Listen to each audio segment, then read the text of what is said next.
All right, everyone, it's time to talk about Mitch McConnell because he very controversially decided to suspend the Senate's recess. They were planned to go on recess in August, essentially, because the Senate doesn't like to work. They work like 150 days a year or some insane number like that. Like, they work like 3 days a week, basically, and then not full-time. They show up, they show up at noon and then leave by 2 o'clock. Even the workhorses of Congress are lazy assholes.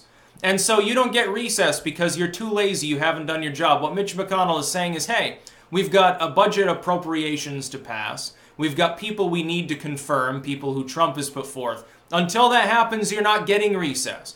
The Democrats came out, and in a very, very funny way, and they said basically, well, Mitch McConnell is doing this because disproportionately Democrat incumbents are the ones, running for re-election in the Senate. You see, if you've got an incumbent candidate, you've got a race where there's an incumbent running for re-election, they're affected by this. But their challenger, who's not in the Senate, is not. So they can go out and campaign. That for that month, their challengers will be able to campaign, but the actual incumbents that are up for re-election won't. It puts them at a disadvantage, and it could actually tip the balance.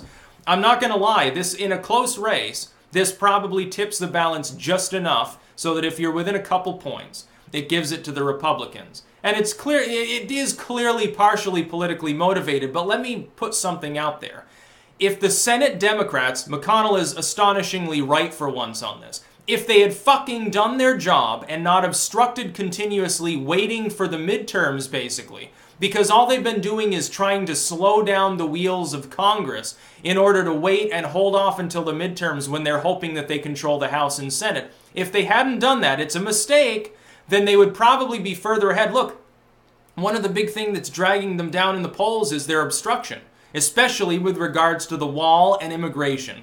Gotta say it, that's a big, big weight around the neck of the Democratic Party right now, especially some of these very vulnerable incumbent senators who might very well get kicked out. The Republicans at this point are almost certain to continue controlling the Senate after the midterms. They'll probably gain a seat or two. That's going to look really bad for the Democrats, and they'll whine and complain. So Mitch McConnell did it because of this. If you had done your job, this wouldn't be happening because there'd be no way for McConnell to justify suspending your recess. Did you ever think that maybe this is your responsibility and you should do your job?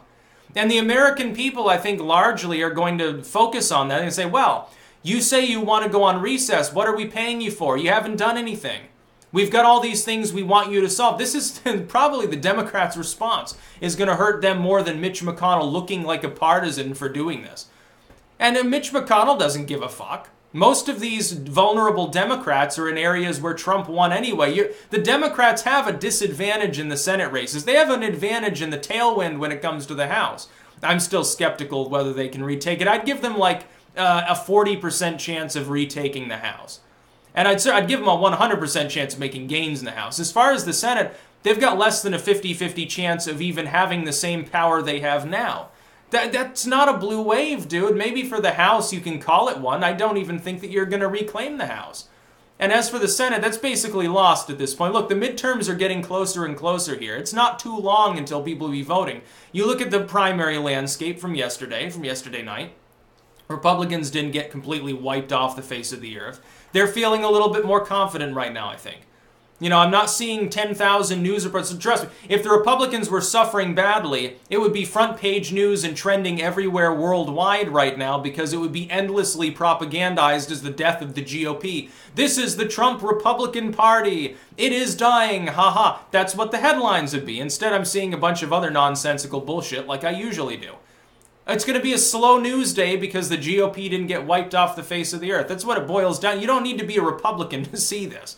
You don't need to be a Republican to look at the election, I mean the 2016 election, and see that 99% of all newsprint and cable news figures endorsed Hillary Clinton. They're bummed out. They don't like Trump. They're not going to report things that bode well for the GOP. They're just not. They'll ignore it and hope that you don't notice that it's happening. Meanwhile, if something goes wrong for them, it's front page news for days. It's like with the Bubba Bill thing.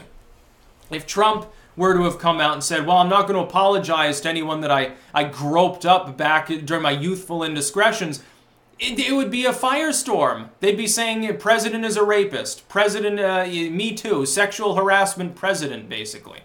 Instead, it was Bubba Bill. So, you know, they talk about it for a single day, say, well, it was a gaffe. It was a mistake for him to say this. Give him an apology on Colbert and then leave him alone. They'll never talk about it again. There is bias in the corporate media at this point. Or I should say swaths of the corporate media. 90% of them.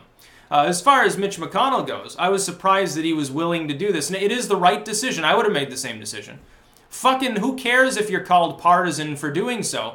It's the right decision because the Democrats provably, truly have not done their job. They're not doing anything. They sit on their ass and say no to every appointment. Well, you got hundreds of slots still to fill. Well, you're not going to retake the Senate anyway. Who fucking cares?